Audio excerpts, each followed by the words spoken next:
so I can get a nice early start tomorrow and get the sleeping schedule ready for classic launch. I'm not gonna be staying up for launch at like 11 at night.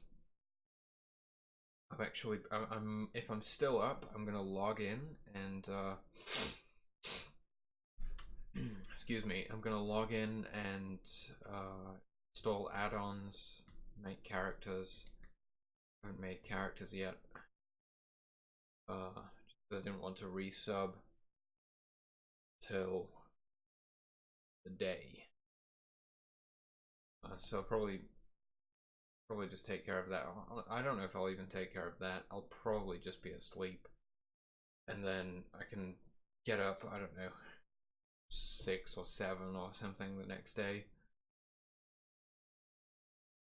And I'm probably I'd imagine, at least for the first month or so, I'm probably gonna be doing like 12-hour streams every day, and I'm gonna be leveling in 5-mans. I'm gonna be leveling my mage on Shazra, it's called.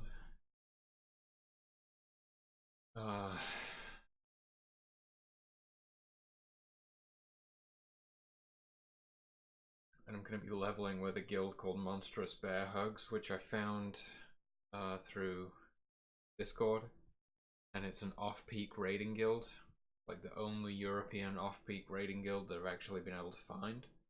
Semi-hardcore, and there's some pretty cool dudes and dudettes, so I think it's going to be a good time. And there's probably going to be, I wouldn't be surprised if a few old guildies show up.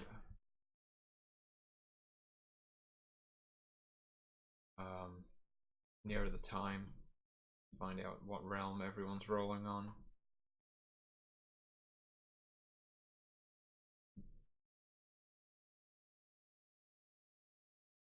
So yeah, I'm going to try and run the 5-mans. I'm not going to be like, you know, AoE grinding trash, you know, doing these trash pulls in 5-mans and trying to min-max the XP per hour or anything quite that serious.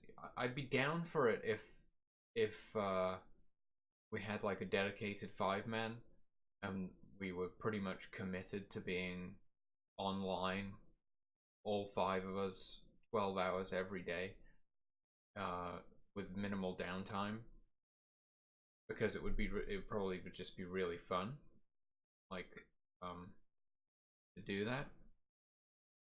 But I'm imagining it's going to be a bit more relaxed, and I don't mind that. I don't mind that at all.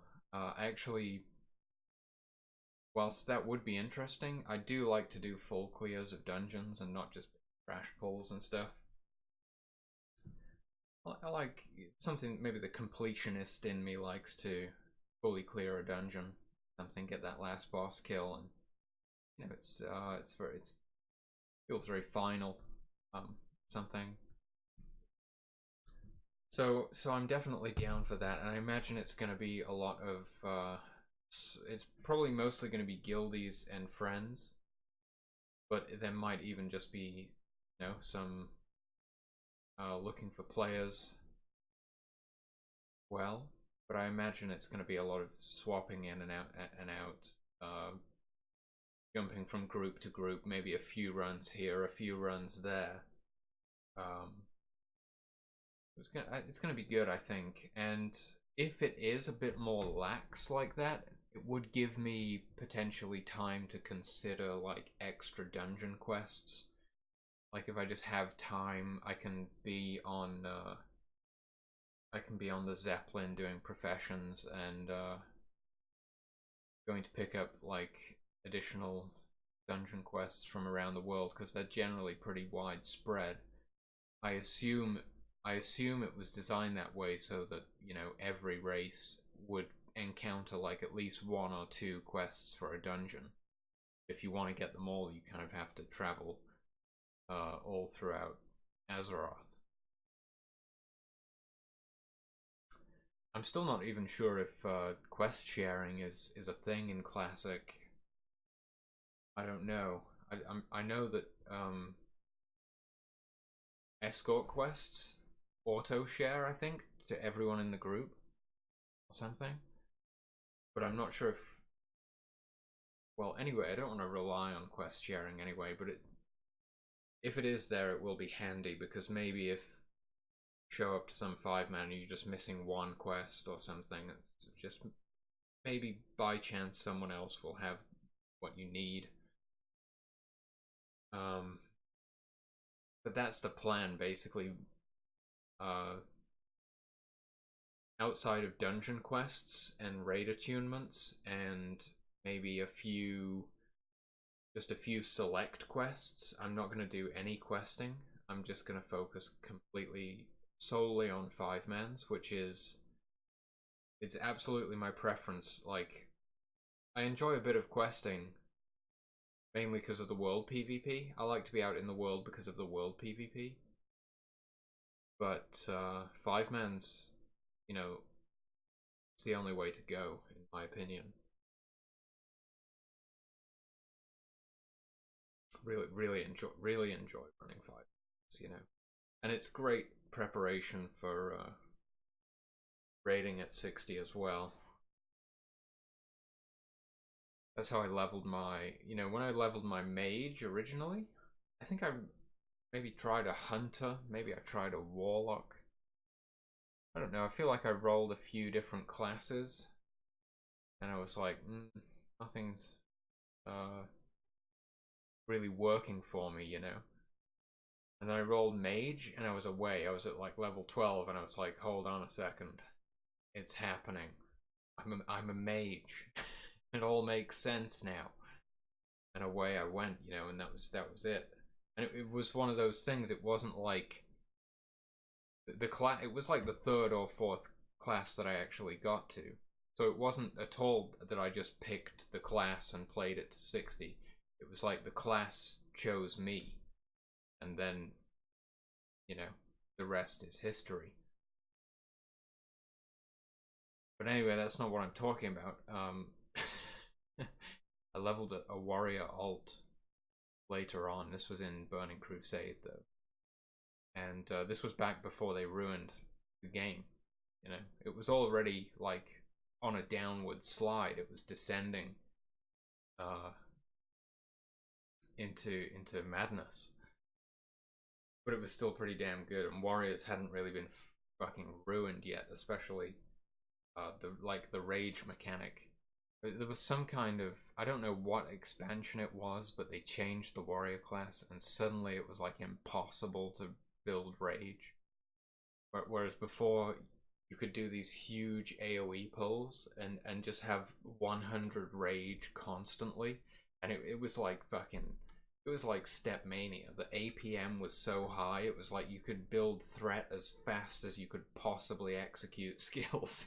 So your rotation was like fucking 10 skills a second, just melting the keyboard. It was so much fun, dude. Really enjoyed that, and I leveled basically all the way as protection, and I fucking loved it, dude. I'd just go into instances and, you know, I'd have these DPS and healer and stuff, and I'd be like, alright, chums up, guys, let's do this, Leroy! And just fucking pull like half the instance. Man, it was great. Oh yeah, it was great. Fucking mitigation, you know, like, what would the alternatives be? Like, health tank or something? I don't think that's a real thing. That can't be viable. Isn't that what druids are? Health tanks? Or no, they're agi tanks, right? I don't know. I've never been a druid. Tried to play a druid once. I did not really, just not a good fit. Not a good fit. Warlocks and hunters, because of the pets. There's something about having a pet. I'm not good at that. I can't quite think of like controlling the pet as well as everything else. It's too unusual. Yeah. And what was the other? Druids, the shape shifting and everything. I was like, hell yeah, druid. Didn't really get. I think I was planning on going resto and like healing my way through 5-mans or something. didn't get very far. I think priest would be the way to go if I was actually gonna have like a healing alt. I think that would be the one. Probably will wind up with a priest eventually. I mean, it's been so long. I quit when I was burned out in Mists of Pandaria. I just went way too hard in Mists of Pandaria. I mean, that's what I do. I went way too hard in Lich King, and I don't know. So in Burning Crusade, I was still learning, really, more than anything. So the original leveling process of my mage in Burning Crusade was very, very different. I had no idea about anything. Just going into this alien world, experiencing things for the first time, which was amazing. You know, there's so much fun to be had. The things that we did, these random ganking parties, going to Stormwind at like level 30 and stuff. It's like, who the fuck has time for this stuff? You gotta get to level 70, dude. Like, what are you doing? But no, we were just fucking around. Like, we're in Duskwood. We were all eating deviant delights. We were all ninjas, and we were just ganking Alliance and teabagging them, dancing outside of the town and stuff, taunting them. It was good times. Good times. And then it was kind of like, you know, there was at least one or a couple of players. Yeah, there were a couple, or even later on, maybe a few. We wound up with a few players with actual, you know, raid experience and stuff, who'd played vanilla and all that good stuff. And they kind of introduced a lot of us, like seven or eight of us. Not everyone stuck around, but this was like my original group of college friends that I played with. And our guild leader played. No, of course the guild leader played. That doesn't make any sense. He's called a tutor, our college tutor. They're not called guild leaders in real life. They're called college tutors. He played, but he was Alliance. Is unacceptable by any standard. So we had to roll Horde and hunt him down.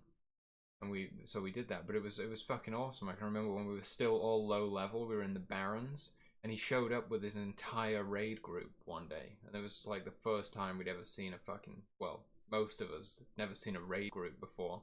These guys were all max level and geared out and stuff. And yeah, we tried to fight them, but we just got fucking owned because we were like half their level. There's nothing we could really do, but you gotta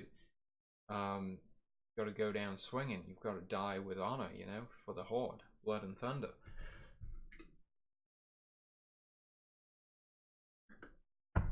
Victory or death. So it was good, and then we, you know, we reached max level eventually, and we started raiding some 10-man and stuff.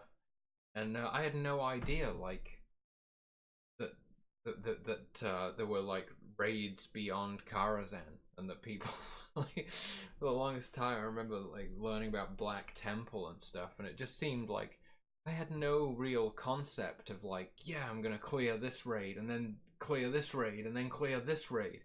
I was just like in Karazhan, like, this is fucking amazing. What is going on right now? This is like the greatest thing I've ever experienced, you know? Like, I didn't really have this like, yeah, I'm gonna clear all the content and min-max everything and rush to the end like a savage, you know? It was totally different, just experiencing a massively multiplayer role-playing game for the first time, really, because I came from like a Counter-Strike and Unreal Tournament background, just an FPS background. And I remember thinking at first, and God, you know, what a wasted opportunity, because, you know, I'm pretty sure someone told me about WoW in Classic, in Vanilla, I mean, and was like trying to get me into it, and I was like, this is this you know, it was the whole Care Bear thing. It was like, this is some sort of Care Bear game. This is, you know, I want to shoot people. I want to fucking run around firing weapons. And I didn't give it a chance, I didn't give it a chance. But then something happened somewhere along the line. I don't know what exactly it was. I think it was the community aspect, probably. It was probably being brought into it by people who actually, like, played RPGs before and kind of understood what was going on to some degree or another. And I was kind of carried along a little ways by the community aspect, and then eventually just kind of fell in love with the thing. And crazy thing is, I feel like I appreciate it even more now. I'm not currently playing, obviously still waiting for launch, but I think I will appreciate and do appreciate the game way more than I did back then, strangely enough.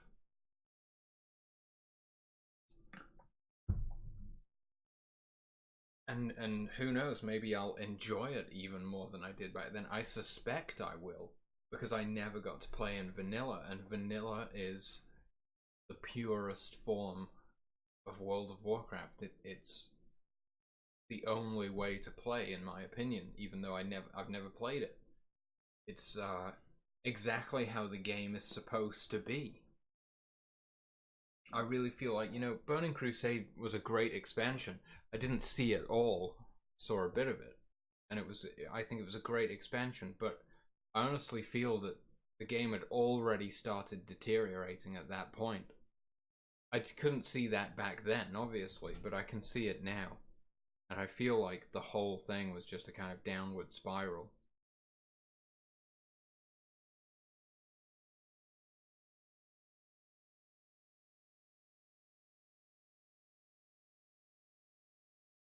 So the way that I see it is like, we're going home, none of that stuff. And God, I hope they don't like release Burning Crusade next or something and just start the whole fucking process again. I just want it to be vanilla WoW. I want it to be classic World of Warcraft. That's it. When all the content's rolled out and it's over, that's it. Just leave it. That's the World of Warcraft as it stands, and it will never be changed. The players will change and affect change upon the community and everything, still, probably for quite some time, even once the content is cleared, because people will find things to occupy themselves with. They will still have some personal objective or something in mind. But I just want it to stay perfect forever, And it feels so much better to think that, like, imagine you've cleared Naxxramas, like everything's over, and there's never going to be another expansion. All of your work counts 100%. It's never going to be rendered obsolete by an increase in level cap or gear, or anything like that. You can literally, like, for the completionist in me, it's so good. Like, I can imagine in that scenario, it doesn't seem like this never-ending thing. So it really seems like I could do things like, okay, well, now I'll level every class to 60, or now I'll try and, like, get every enchant, or like some just ridiculous stuff that will lead to, hours of fun, basically. And then you get to that point. You could reach this like super high level of completion. Some people might even try to do everything, everything they can do, and it will never be just wiped or nullified by a new expansion. That's how it should be. That's how I want it to be. So I don't know how long. I don't know exactly how long it will last. I don't know how long all the phases will take. That's probably, maybe that's been announced. Maybe that's public knowledge, but I'm not aware of it. So maybe it's like a year over which all the content rolls out or something, and then maybe there'll be like another year of activity after that or something. I mean, it's gonna die out eventually, except for the truly like die-hard fans, you know. But even in that case, I would love it if they just kept the legacy servers like forever, for as long as possible.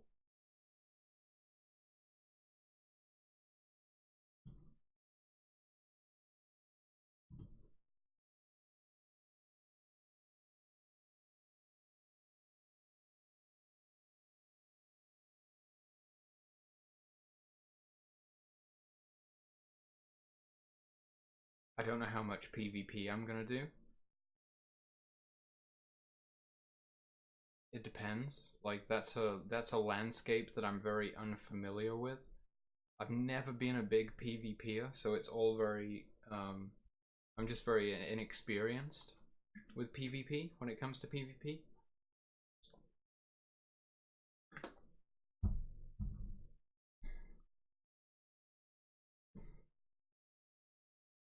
So I don't know, but we'll see how things we'll just see how it goes, and maybe just maybe I'll wind up going for, I don't know. I can't imagine that I'd ever go for a high rank, but maybe 5 or 8 or something. I know there are some good pieces. But then again, the honor system doesn't roll out until phase 2.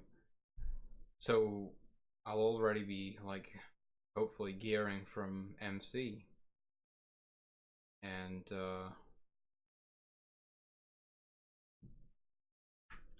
Onyxia, right? Is Onyxia in phase 1? I think it is.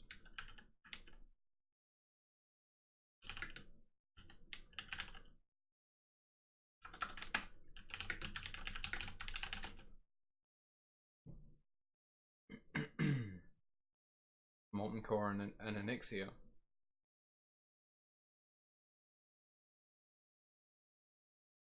And it's so cool to think, like, it kind of makes me glad that I never got invested in the private server scene when we learned that like a lot of the values were wrong, a lot of the stats of monsters, NPCs were incorrect, and it kind of was a somewhat distorted classic experience.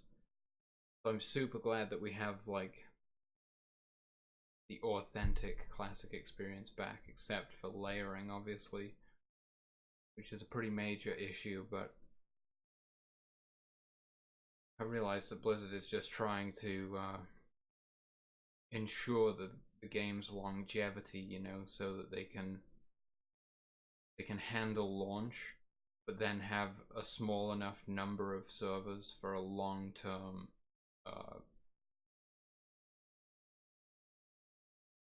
like a long-lasting player base or something. They don't want to have like I mean, I haven't even looked at the retail servers, but I've heard that like most of them are dead, and there's just a few servers that are actually active. And so there's just way too many servers and way too few players. And I guess they don't want a repeat of that. In a way, I think it's quite nice. It's quite nice. I mean, they have to do something, right? Because there is going to be a drop-off, you know? It's guaranteed. In an ideal world, we'd have, like, exactly the right number of servers. With, like, 3,000 people per server. And every single one of those people would play for the entire duration of Classic. People are going to be gone after a week. People are going to be gone after a month. People are going to be gone after 3 months, 6 months. People are going to disappear.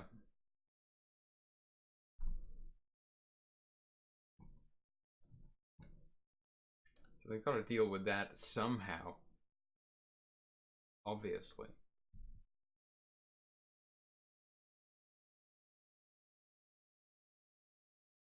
Sure, it's not ideal, layering is not ideal, but I can't theorize a better solution.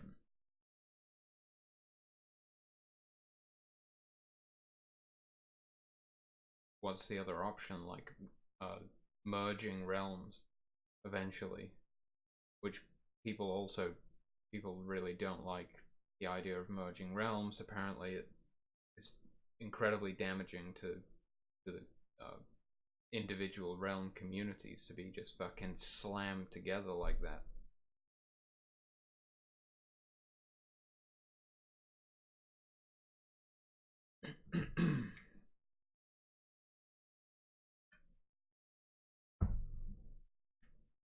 So I don't know what you could even do about it, you know? I don't think it's, I think this is probably the best anyone's come up with, basically. And it can be exploited, but hopefully it will be gone by, like, phase 2 or something. I mean, that might be wishful thinking, but hopefully it will be gone within the first couple of phases. And it will just be the server again. That's what I would really hope for. Just to deal with that insane spike. Also, like, there is the possibility that they might even have to bring additional servers online after launch, because we're filling up servers just purely with name reservation, and I don't even think it will be the majority of the population that's reserving names. It's gotta be like 40-45% or something of people probably reserving names. I don't know where I'm getting these numbers from, but that's just, I'm just pulling them out of the ether, you know.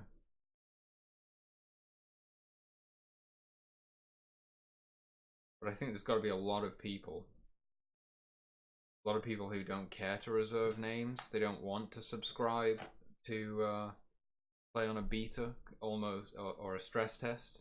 I didn't, because I felt that it would spoil the actual launch experience, basically. For me, different for everyone. Some people like testing stuff and preparing and all of that good stuff, and I can get down with that.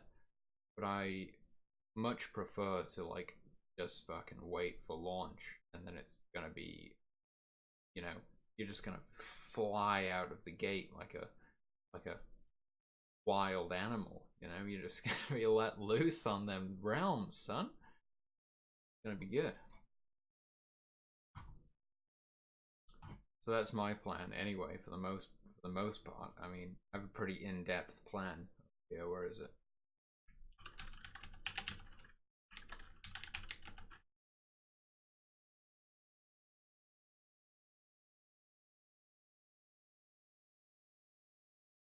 So yeah, my to-do list as it stands right now is enchant a lesser magic wand at level 5, which requires 10 enchanting skill. Craft linen bags as soon as possible, which requires 45 tailoring. Begin running Ragefire Chasm at level 12. Enchant a greater magic wand at level 13, which requires enchanting 80. Craft woolen bags as soon as possible, which requires tailoring 80. Begin running Wailing Caverns at level 17. Begin running Shadowfang Keep at level 22. Begin running Blackfathom Depths. Deep? Blackfathom Deep. I put deeps. Push the deeps at 24. Begin running Gnome again at level 29. Don't forget to get the quest Chief Engineer Scooty, so that you can teleport or translocate. What is it called? So that you can, you know, beam over there. Begin running Razorfen Crawl at 30. Begin running Scarlet Monastery at 33. Beginning running Razorfen Downs at level 37. Obtain Apprentice Riding Skill at level 40. Begin running Alderman at level 40. Zolfarak at level 44. Maradon at level 45. Sunken Temple at 50. I believe you can start attuning as early as level 52, and the quest chain gives a lot of experience. I don't think I'll be able to, you know, obviously I'm not going to be able to finish that quest chain possibly even till I actually hit 60. But I think I want to start it as early as possible and get that sweet, sweet XP. And then I've got Blackfathom Depths from 52 and Lower Blackrock Spire. I've got level 58, but I'm going to say 60. And the same for Scholomance and Strathome, because there is a quest. There's quests for each of those that require you to be level 60 to actually take those quests. So I might as well wait until I can actually pick up all of the dungeon quests and do them. You know, and I think some of those are part of the attunement to Molten Core. I have no idea about the Onyxia's Lair attunement right now, so I'm going to have to look into that. So yeah, we've got Lower Blackrock Spire, Scholomance, Strathome, and then Upper Blackrock Spire, all at level 60. I didn't know there was a 10-man. Upper Blackrock Spire is a 10-man. And apparently you can even do some of the lower level dungeons in a 10-man group. So now there's speculation that it could be more efficient XP per hour to run possibly 6-man groups, 7 or 4. Different sizes could be more effective. So interesting, something for the theory crafters to noodle over, you know.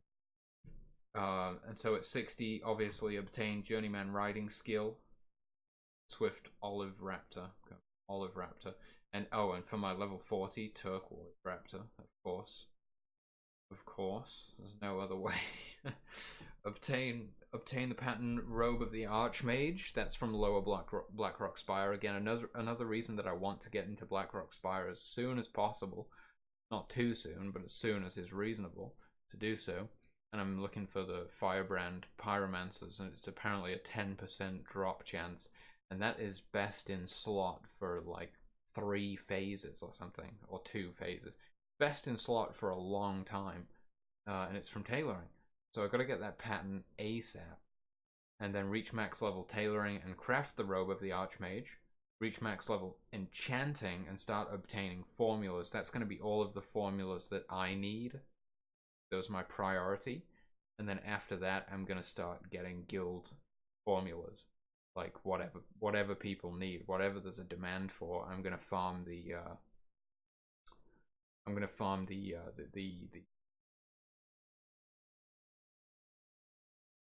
what are they called? Formulas. I just said it like 5 times. I said it so many times it lost all meaning.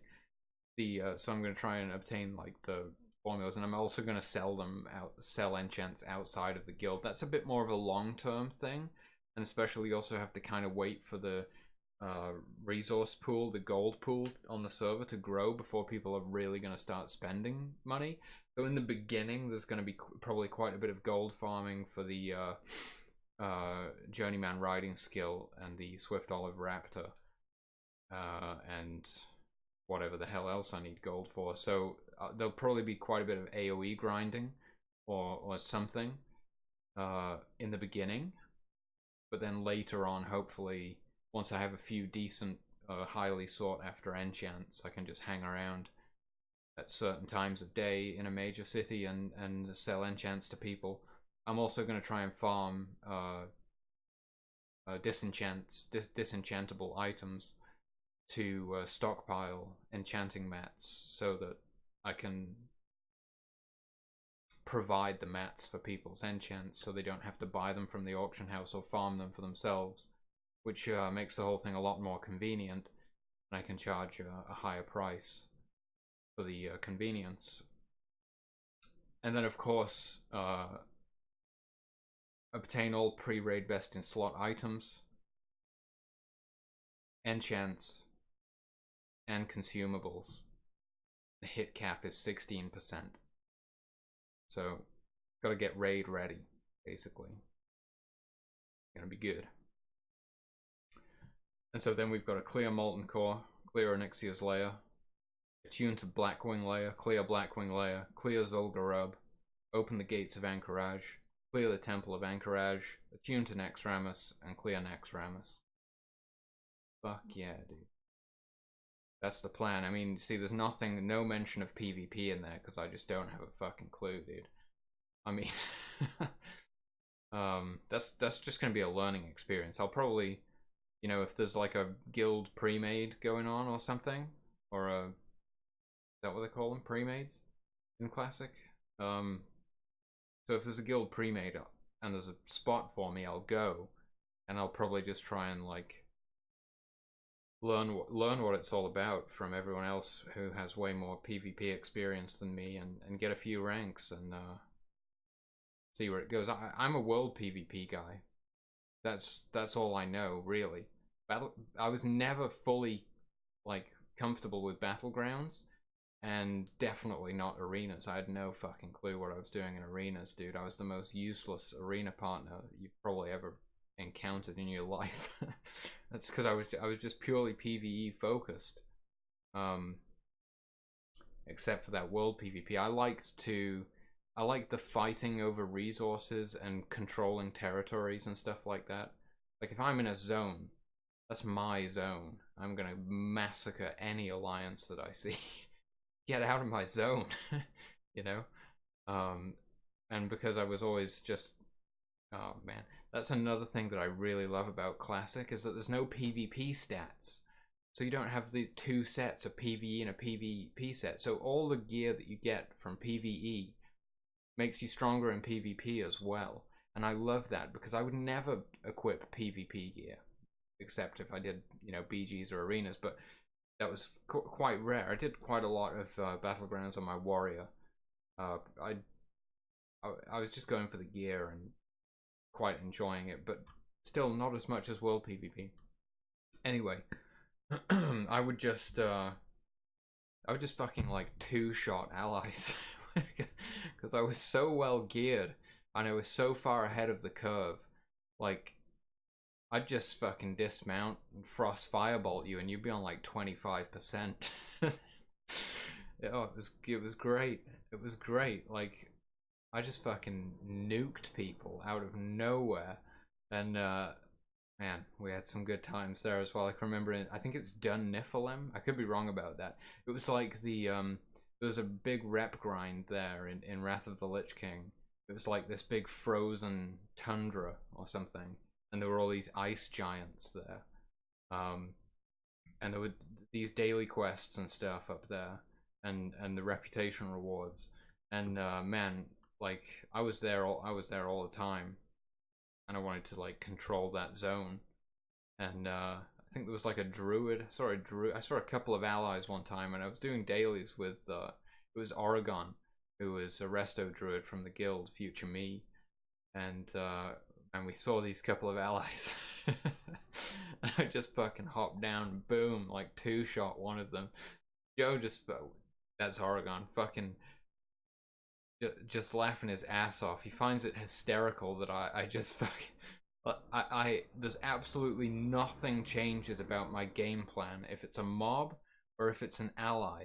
It's exactly the same thing, except if it's an ally, I'm blowing every fucking cooldown under the sun, obviously. But it's exactly the same thing. I just step into max range, blow every cooldown, and two-shot you.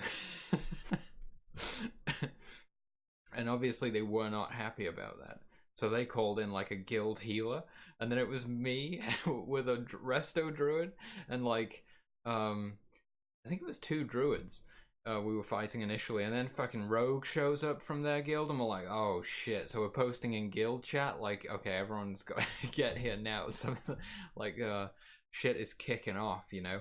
And then we get like reinforcements coming in, and then they start bringing in guildies, and we've got like, you know, like 5v5 going on, and then before you know it, it's this huge like 10v10 like out in the middle of this fucking ice plane, where, oh man, where these fucking frost elementals that you would kill for the dailies were and stuff, and then before you knew it, it was like two 25-man raids.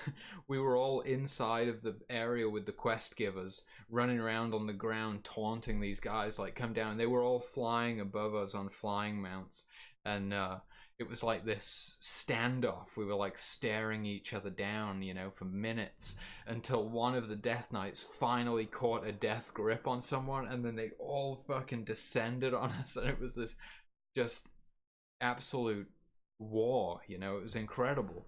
And yeah, we totally fucking crushed them, obviously. Alliance scum. Yo, Jotway, how's it going, dude? Oh man, that was one of like the best memories though, because it's so organic. You're like literally out there adventuring in the world, and then like you piss off a couple of druids, and the next thing you know, it's like guild v guild warfare, and it, you know, and it's not like that zone. There was some zone with the vehicles, and there was like a raid boss there, and like I never liked that stuff because it's all, and they started doing battlegrounds with vehicles and these big like siege kind of style gameplay and stuff, and it doesn't feel real. None of it feels real because it's instanced, and it's not in the world, and it's not like an organic, like there isn't a real grudge or something. It's just people joining queues and jumping into a battleground or whatever, you know. It's not like actual people encountering one another in the world, you know. That's so much more interesting. And I think that's gonna be, oh, it's gonna suck in a way, but luckily I'm leveling in 5-mans mainly, but I'm not taking engineering whilst I'm leveling. I'm not taking engineering at all. I might take it on the warrior, probably will, but on the mage, tailoring and enchanting, because I'm gonna be in 5-mans. I want to be disenchanting everything. I want to be getting that cloth off those humanoids, making those robes, getting the best enchants that I can. I don't have time to be out there fucking mining, finding mining nodes in the world, and leveling engineering. It's just not going to happen. So I'm not taking it, and that means that when I am out in the world for whatever reason, and I don't have engineering, I'm at a huge disadvantage against like everyone, because everyone's going to take engineering. Fucking everyone is going to have engineering. I really think the vast majority of players, like 70% of players, will have engineering, and it's gonna fucking suck to have to deal with all these grenades and spell reflect trinkets and God knows what else, fucking rocket boots and nets. God damn, dude, I'm gonna have nothing to retaliate with, nothing. Oh, it's gonna suck, but yeah, what can I do? I'm an enchanter. It's just how it is, you know. It's damn. So I'm gonna have to work like extra fucking hard to smash these allies out in the world, not let them fuck up my shit, ruin my day whilst I'm trying to adventure through Azeroth, you know. Oh man, it's gonna be so good though. I've got to be careful. I don't want to get too hyped and freak the fuck out. I'm staying pretty chill.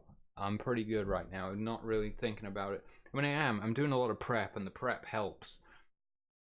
And the prep does help because, you know, I can just plan things, and I don't. If I'm still in the planning phase, then I feel like, well, I'm still planning. I'm not even ready, so I don't need launch to be here yet because there's still things to plan, and so it gives me a nice little stops me getting too agitated by the desire to just fucking play. Oh, but it's gonna be good. It is gonna be good. I'm super looking forward to, you know, Cloudon's gonna be back in action. I might not be called Cloudon again because I've just told you my fucking character's name, so you're probably gonna steal it, you bastard. But so I might not be called Cloudon, but Cloudon is my original mage, and if I get the name, I'll be really happy. But I do have backup names in mind, which are also pretty cool. So it's no big deal, but it's going to be great. The character to be back. Oh man, it's going to be good. And it does have that like D&D, that kind of role playing aspect to it, and I always found it did. Like when I was playing Cloudon, I was playing that character. I was playing that character of Cloudon the Troll Mage, much in the same way, to a degree. I mean, I would talk out of character with guildies a lot and stuff like that, obviously. when I was playing my character, it was kind of like sitting at the table playing a game of D&D and playing your character. I was really embodying the personality of who I imagined this character to be, you know, and it's still in my mind that persona or you know, Clouden is still in my mind, and it's going to be amazing to get to play that character again. Um, maybe even like a, you know, a better version of that character, because I'm a better version of myself than I was back then. So yeah. Okay, so pre-raid best in slot. Um, yeah, so we've got the head piece is Eternal Crown of Frozen Wrath, which is a BOE world drop. So I might I might wind up having to get that off of the auction house. The neck is the Star of Mysteria, which is from Strathlive. Balnazar. Um, Shoulders. Boreal Mantle. Blackrock Depths. I got quite a few pieces from Blackrock Depths, which is cool. Considering from like level 52 to level 60, there's like no other instances. You can maybe do Lower Blackrock Spire, Scholomance, and Stratholme from 58 if you have like good players. But you can't, like I was saying before, you can't get all the quests till 60 anyway. So anyway, yeah. So the back piece, the Arcavis Cape of Frozen Wrath from Strathlive again. That's nice. That's nice. I have a couple of pieces to go for in Strathlive. That's pretty cool. Then obviously the chest is from Tailoring. Wrists, Flameweave Cuffs of Frozen Wrath. Lord Incendious. Blackrock Depths again. And then we've got Lower Blackrock Spire. So actually, it's from Quartermaster Zigris, which is a rare in Lower Blackrock Spire, which is going to be the 10-man raid. So that's going to be the first raid that I do.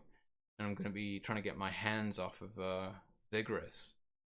So that's probably going to, unless I get super lucky, you know, that could potentially take a while. Waste from Blackrock Depths again. Fuck yeah, dude. Octhor the Breaker. It's from the arena. Oh, and yo, Unrary, how's it going, dude? Oh yeah, I didn't update the stream title. I just started talking about WoW. Oh man, but so arena, like, I think I did it. I've done it in the past, but I barely remember any of that content. Obviously, didn't play in vanilla. But I do remember whilst I was leveling in Burning Crusade, going to Blackrock Mountain and experiencing some of it. But I barely remember. So the arena, as I understand, has random bosses. So there's a chance that I won't actually even get the boss that I need. So again, just like with Zigris, getting Octhor the Breaker is going to be like, could be a bit of a grind, potentially. And then got the Sky Shroud leggings from Lower Blackrock Spire as well. This time just from High Lord Omok, so probably a pretty good chance to get those in a reasonable amount of time. The feet, it's another world drop green. It's Master's Boots of Frozen Wrath, and there are alternatives for these world drops, and I'm not a huge fan of just buying things off the auction house, I'll be honest with you. So I might wind up with like some dungeon blue or something in the place of those that just, you know, it might not be quite as good, but it'll be pretty good. And then apparently I need 2 freezing bands. Those are both rings, but they're both BOE world drops. They're epic, so they might be off of like a fucking... Wait, there is no world bosses in Phase 1, so I don't know where these come from.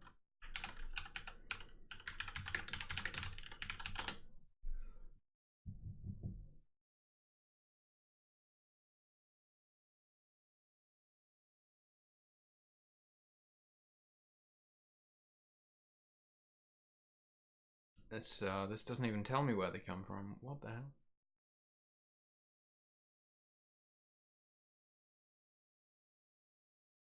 Here we go. From the dragons. Wait. Oh no, Dragon Spawn. Elites in Ashara. Elites in Western Plagueland and Tirisfal Glades. Tirisfal Glades. Oh man, it's all just like fucking world elites in the. Oh, dude. Without gear, that's the kind of thing that I'm gonna need a group for. I'm gonna need like guildies to help me fucking kill these elites. Oh wait, Sunken Temple. Oh. Oh, it's a trash drop in Sunken Temple as well. Okay, that's cool. Sunken Temple, are you serious? That's level 50. That's a level 50 instance.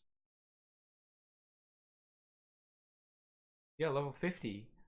And yet it drops my pre-raid best in slot. Well, I guess it is a fucking low drop chance, but and I need 2 of them. Jesus Christ. So it's almost guaranteed I'm gonna have I'm gonna have some blues in the place of those, no doubt. But I imagine like the gear is gonna be pretty fucking plentiful. I'm not gonna be struggling, I don't think, without those, because I'm gonna be just running 5-mans endlessly. So I'm gonna be pretty much like, you know, strapped to the gills at just about every step of the way, you know, which is what I loved about leveling my warrior as well. There's something great about you're like level 30 and you're in full blues. It's like, fuck yeah, dude.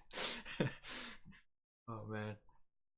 So I enjoy that as well. I enjoy like being in good gear for the time. I don't care if I'm going to replace it quite soon even. It's like being constantly blued out, you know.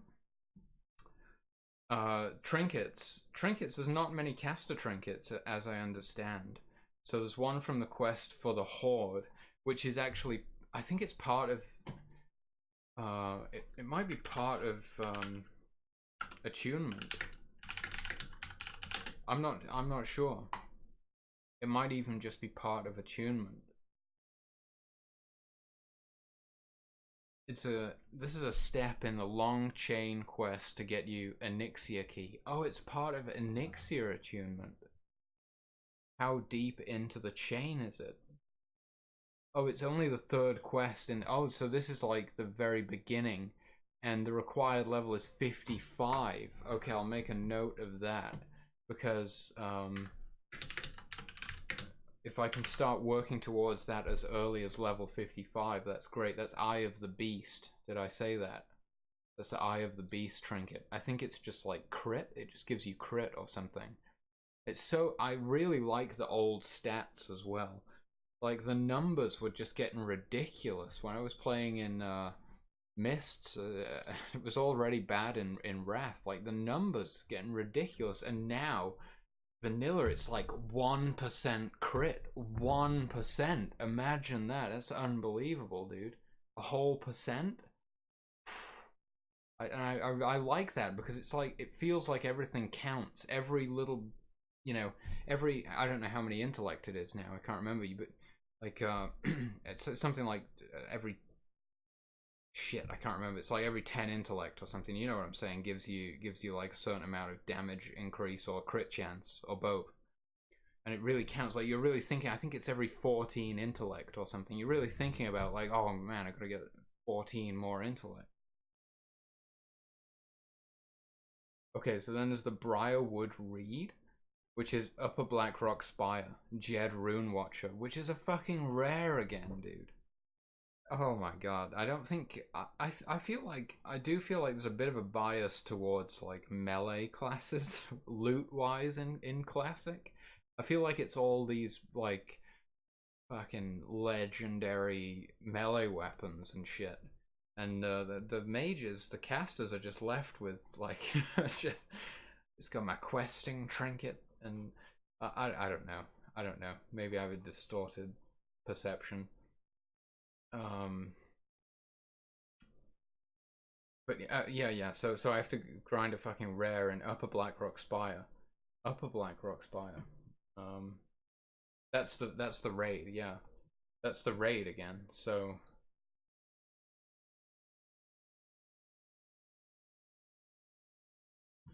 Okay, so it's a rare in the raid, yeah. And then there's the main hand Witchblade from Scholarman's Dark Master Gandling. It's the only pre-raid best in slot from Scholarman's for mages. But I guess that there is there is like that death charger or whatever. There is a mount. There's probably some other reasons to run Scholarman's. That kind of but that mount is like such a rare drop chance. I've heard of like maybe 1 or 2 people per realm even get that, you know. Not that I want it. I don't want to ride around on an undead skeletal horse that's flaming. That is pretty badass though, but you know, I'm a troll. I need like raptors, maybe kodos. Yeah. Did I say that the offhand is the what is that? Drake Stone of Frozen Wrath from Sunken Temple. Again, level 50 instance. It's from any of the dragon bosses. That's really cool because I'm also after those rings in Sunken Temple. And level 50, I'll be gearing up level 50 stuff. There'll be upgrades for me in there, I'm sure, that I will replace with pre-raid bis, but I'll still be gearing up, I would imagine. And there's a Lunar Wand of Frozen Wrath, which is another BOE world drop. Pretty much an auction house item. I'll probably wind up getting some blue wand from somewhere, I'd imagine. And I have a simple list of the raid consumables that I want to grab.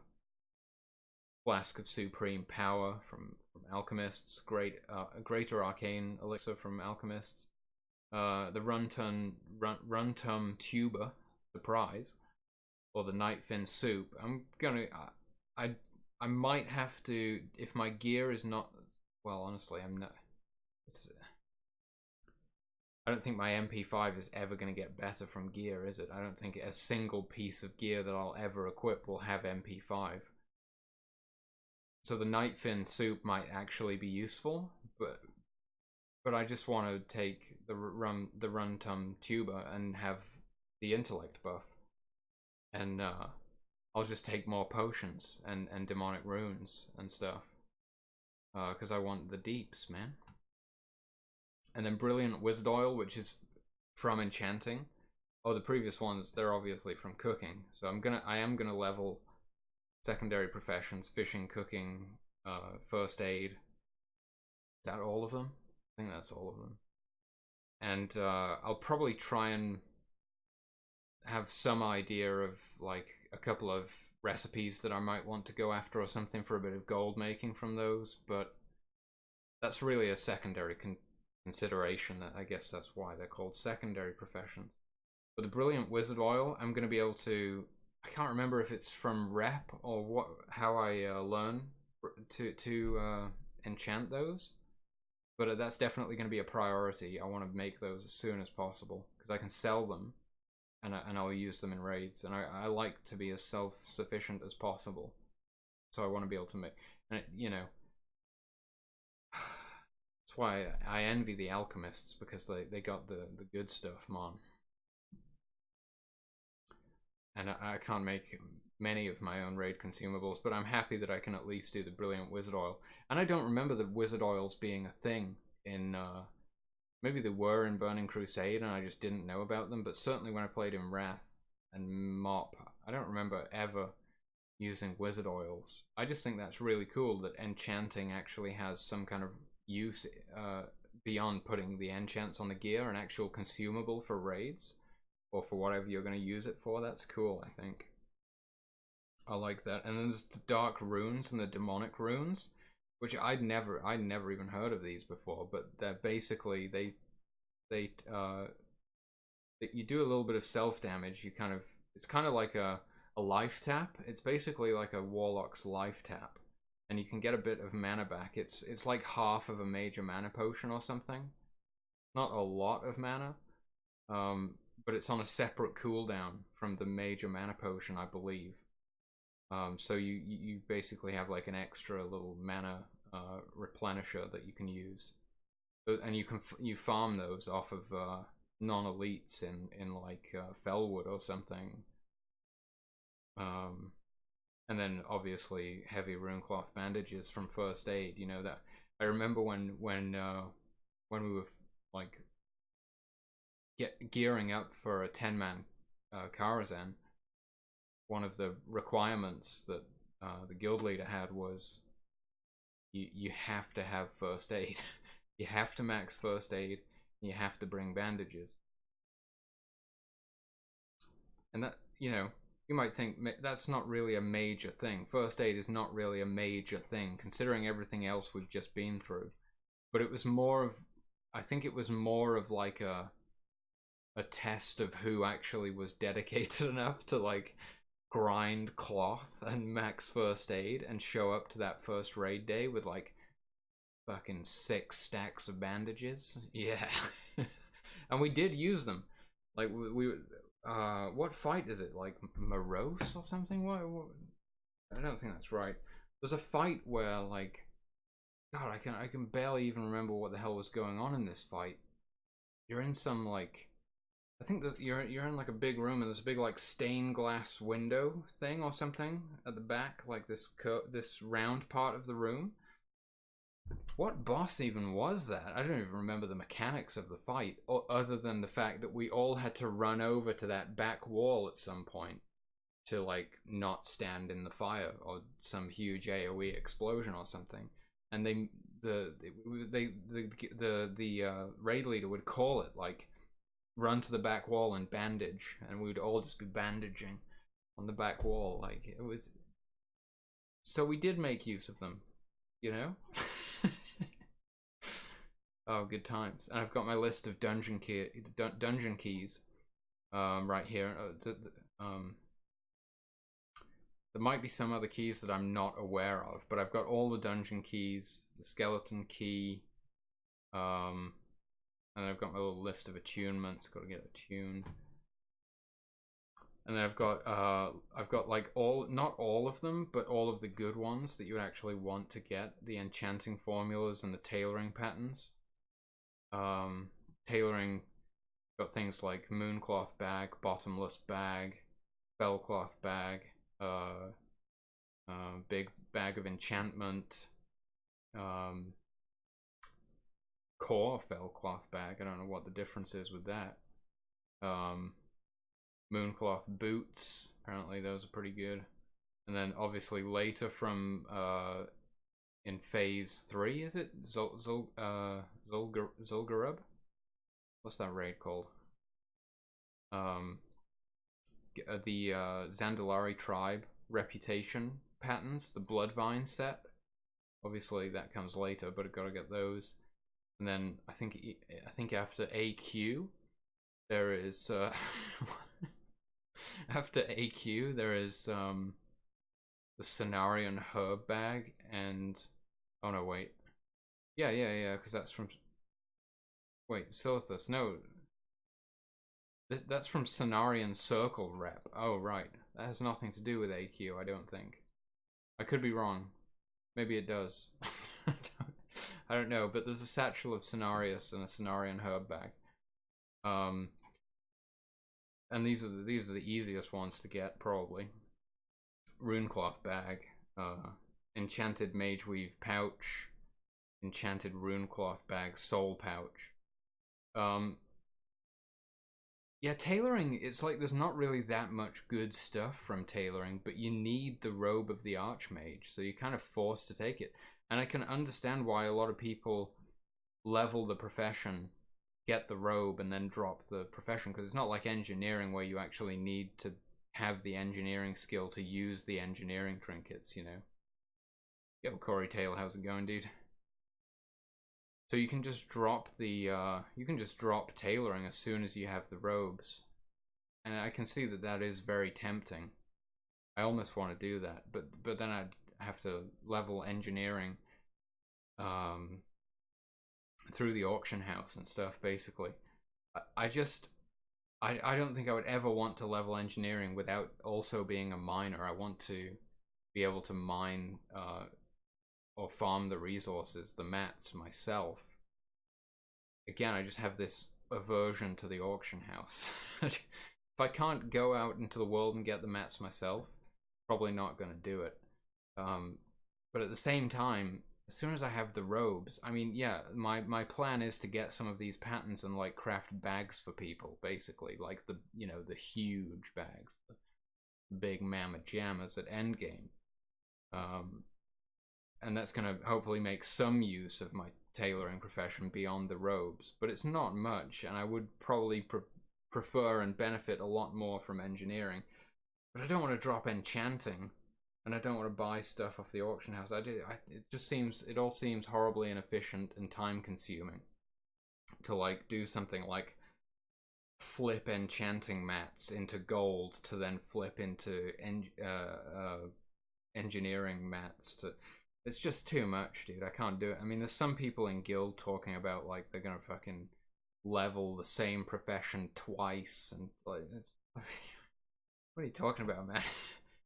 Just the very idea is depressing. I can't possibly subject myself to that. So I've just tried to plan it out as best as I can, so I can just go tailoring, enchanting, and I'm gonna max those out, and that's me, tailoring and enchanting. And it works perfectly with the 5-man plan as well, because I'm not going to be out in the world to mine nodes. I'm going to be constantly in 5-mans, where there are little to no nodes. I don't know how many nodes are in 5-mans. Probably none. But maybe some. Who knows? I'm sure there's some.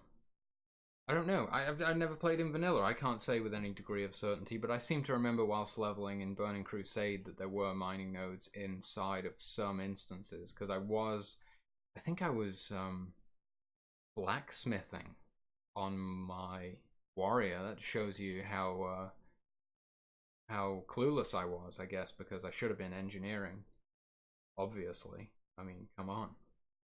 And I will take engineering my warrior this time, and I don't know when I'll get round to leveling an alt. It's not like I'm gonna hit max level on the mage and then start leveling an alt. No, I'm gonna be doing a hell of a lot of stuff. It's gonna be somewhere in some kind of content lull when like current content's on farm and we're actually waiting, and my character is like just sitting there being awesome, and now I actually have the time to level and alt, that's when it's going to be. But I would be more PvP focused on the warrior, that's for sure, even though I'm clueless about PvP, because I would be engineering, I'd probably be arms, right? Is that the PvP spec in vanilla? See, I don't even know this. I don't know anything. I haven't really thought about the warrior. I haven't done much research into warrior. I mean, a little bit into protection, because I'm contradicting myself now, because protection is like my main spec, really. I consider my warrior a tank, but it's also like I don't know. I don't know if I can say with any degree of certainty whatsoever whether I'll do more PvP on the mage or on the warrior. I don't think I can even say for sure. It's just that when I played warrior in it was only in Mists. I didn't even touch the warrior, and I leveled the warrior through 5-mans in Burning Crusade, then leveled it when I had some time in Wrath, and then just didn't really touch it. And then in Mists of Pandaria, once everything was on lock with the mage, I was like, I'll just do Battlegrounds and gear the warrior with PvP gear. And so I did quite a bit of PvP on the warrior then, but that's not really an indicator of the fact that I'll do more PvP on the warrior or something. It's I just can't say at all at this stage. But anyway, we're talking about professions.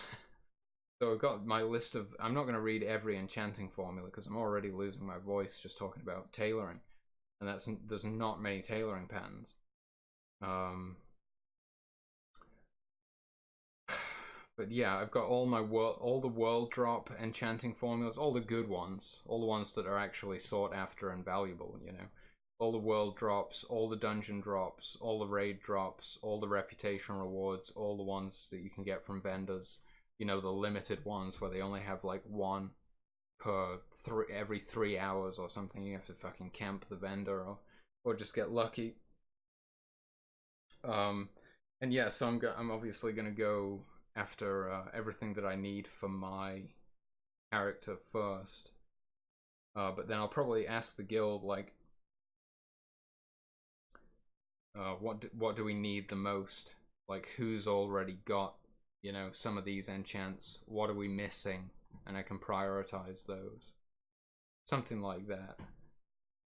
Who knows? Depends how greedy I get. I mean, that's probably what I'll do, at least in the beginning, but eventually I'll probably start, like, going after the ones that I can just sell the most or something. But I mean, I kind of want to have them all eventually. I think that would be cool. That would be quite a nice, not every enchant in the game, but like all of the sort of PvP and raid enchants, I suppose.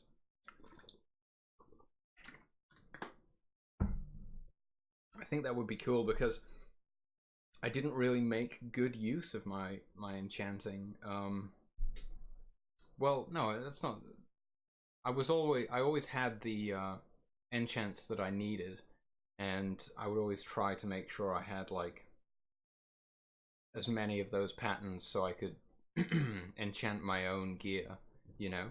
But I was never like selling enchants. I'm not very business savvy. You've probably noticed that I don't really even think about like anything outside of having fun. I'm not really good at like how are we gonna, you know, meet the bottom line or whatever. But I don't even know the terminology, dude. You know, but I'm just not a very like economically minded person at all.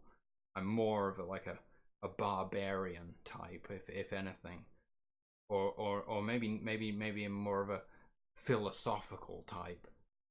Maybe a warrior poet.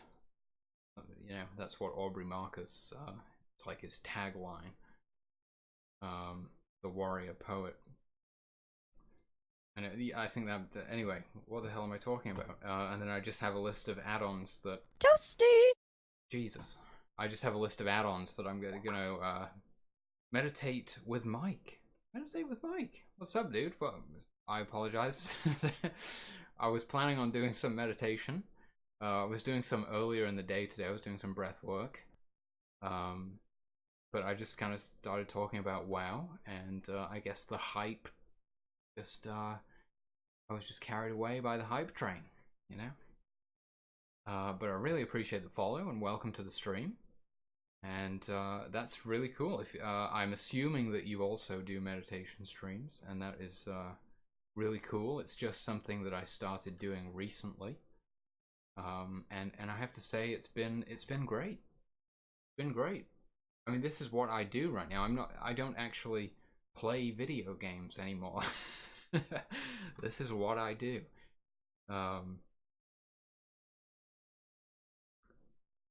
That's cool. That I will definitely check it out. How do I jump over to your channel and drop a follow?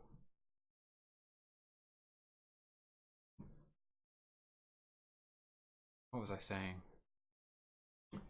Not too much anymore. Well, hopefully if you do go live sometime, I will drop in. Yo, just talking about the plans for Classic. Raring to go. Not much left to really think about. I mean, I've considered just about everything except my secondary professions, which are somewhat trivial. Yeah, we've just been through the whole thing, basically. I guess I could mention add-ons, why not? I'm trying to keep it as minimal as possible with add-ons. I'm not the type to have 10,000 add-ons. I like to just get the essentials. I'm good with that. Obviously, you got to have classic cast bars, vendor price, auctionator, omni CC, and classic aura durations. Like a lot of these features, which you just kind of expect by default now, and they are included by default. in the expansions. But back in the day, apparently we had to access some of these features through add-ons, and then we got real mob health, which is probably useful to be able to see those health values, right? Recount and threat meter. Currently there is no. I don't think there is a working threat meter for Classic that has actually been released at this stage, and that probably won't show up until probably a few days after launch or something. And those are my essential add-ons. That's my core, and then obviously there's deadly boss mods, which I'm kind of conflicted on. Obviously it's useful, and you can't really miss anything if you do have it, and probably the raid is probably going to be, you know, happier if you do have it. But also the purist in me wants to kind of just like raid without it, and just, you know, kind of just learn the encounters, I guess, learn the fights and do it that way. So I'm still, I'll probably wind up getting it, but I'm kind of on the fence about that. And then my various optional add-ons is like one bag 3 classic, weapon swing timer. Obviously, don't need that on a mage particularly. Nameplate class colors, pretty handy, but not essential. Classic spell activations for things like your revenge on the old warrior there. And Leatrix. Leatrix is like a multi-purpose add-on. You're probably familiar with it. But I don't know if I'm not sure if I'll get it. It's just there in case I do need it for something. But like I said, I don't. It's quite a heavy add-on, or at least I would imagine it is, because it's so feature rich, and I'm trying to keep it simple. You know, I'm trying to keep it simple.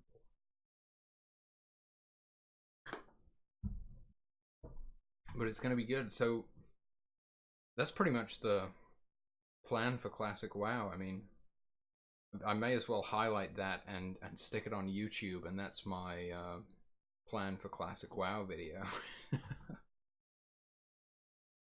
You know, I don't have any nice footage to edit it together with, but it was a bit of a ramble anyway, so probably would have a hard time doing something like that anyway. So I could just upload this and call it a day. Pretty good, I'd say. So yeah, there's going to be some stuff that I'm overlooking. Obviously, I'm not totally familiar with like all of the attunement quests and everything, but I'll be kind of researching stuff on the fly and just asking guildies and going with the flow, you know. But I think, you know, it's I'd say at least for the first month, I'm gonna try and stream every day, and I'm gonna probably be playing like 10 to 12 hours a day. So it's gonna be pretty nuts.